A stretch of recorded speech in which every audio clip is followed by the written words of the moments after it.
여러분 안녕하십니까? KBCS 종합뉴스를 시작합니다. 코로나19로 지역경제가 침체됐죠. 이에 연천군은 지역경제 활성화를 위해 공무원들이 나섰다고 합니다. 자세한 소식 박상희 기자입니다. 연천군 공무원들이 지역 경제 활력을 위해 발벗고 나섰습니다. 지난 1월부터 확산이 시작된 코로나19 감염병으로 지역 경제 침체와 소상공인과 자영업자 등이 어려움을 겪고 있는 가운데 지난달 31일 제3차 코로나19 대응 비상경제 TF회의를 통해 중앙정부와 도사업과는 별개로 군 자체 사업으로 코로나19 위기 가구를 대상으로 24억 원 규모의 긴급복지 지원 사업을 시행합니다. 국민 1인당 20만 원씩을 지급하는 88억 원 규모의 연천군형 재난기본소득 지급과 함께 16억 원 규모의 지역고용 공공일자리 사업을 추진하기로 밝힌 바 있습니다. 이와 더불어 연천군 공직자들은 4월부터 6월까지 3개월간 자율적으로 보수의 일부를 지역화폐인 연천사랑 상품권으로 지급받아 지역사회의 착한 소비를 촉진한다고 밝혔습니다.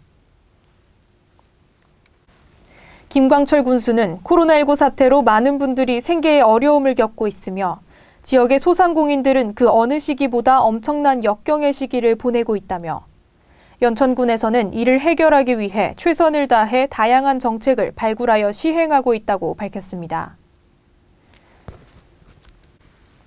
또한 우리 900여 공직자들도 이번 코로나19 사태로 인한 경제적 어려움을 타개하고자 노력하고 있으니 지역 주민분들께서도 침체된 지역 상권 회복을 위해 적극적으로 동참해 줄 것을 당부드린다고 밝혔습니다. 지금까지 KBCS 박상희였습니다. 이번에는 코로나19를 극복하기 위해 지역 주민들이 힘을 합쳤습니다. 정읍시 여성문화회관 양재반 회원 40여 명이 마스크 나눔에 앞장섰는데요. 지역에서 들려오는 훈훈한 소식입니다. 정읍시 여성문화관 양재반 회원 40여 명이 코로나19 여파로 힘든 어려운 이웃을 돕기 위해 자신들의 본연의 일을 접고 여성문화관으로 출근해 마스크를 제작, 어려운 이웃들에게 전달했습니다. 이들은 지난달 9일부터 27일까지 3주간 하루 8시간가량 미싱을 돌리고 가위질을 하고 끈을 달며 11,500여 장의 사랑의 면 마스크와 KF 마스크를 제작, 지난 2일 마스크 수급이 어려운 정읍애육원 79명의 아이들에게 보냈습니다. 또 코로나19 방지를 위해 최일선에서 활동하는 193개소의 병원 의료진과 봉사자 2,381명에게도 1인 3매씩 전달했고 남은 마스크는 민원인을 응대하는 시청과 읍면동에 근무하는 직원들에게 지급했습니다. 마스크를 전달받은 서완종 정읍애육원 원장은 마스크를 구하기 어려운 시기에 여성문화관 양재반이 손수 마스크를 만들어주어 너무나 감사하다며 고마움을 표시했습니다. 유진섭 시장도 그동안 한마음 한뜻으로 마스크를 직접 제작한 자원봉사자 여러분에게 정읍시민을 대표해 진심으로 감사드린다며 코로나19를 극복하고 하루빨리 시민들이 일상으로 복귀할 수 있도록 최선을 다하겠다고 말했습니다. KBCS 정진호입니다. 경기도가 산업단지 개발 사업 추진에 박차를 가하고 있습니다. 특히 오늘은 개발 사업에 필요한 개발 행위허가 제한 지역을 지정했다고 하는데요. 박상희 기자입니다. 경기도, 양주시, 경기도시공사가 야심차게 추진 중인 경기 양주 테크노밸리 조성사업 예정지에 개발 행위 허가를 제한하고 개발 제한구역 해제, 산업단지 개발계획 수립 등 본격적인 행정 절차를 추진합니다. 지난해 타당성 조사와 함께 지방재정 중앙투자심사를 완료해 2022년 착공을 목표로 개발 제한구역 해제와 산업단지 조성을 위한 개발계획을 수립 중에 있다고 밝혔습니다. 양주시 마전동 일원의 조성 예정인 경기 양주 테크노밸리 조성사업 진행을 위해 이번 개발행위허가 제한지역은 관계기관 사전협의 의견을 반영해 기존 지정된 사업구역 39만 1,000여 제곱미터를 해제하고 변경된 24만 4천여 제곱미터 구역에 새로 지정했습니다.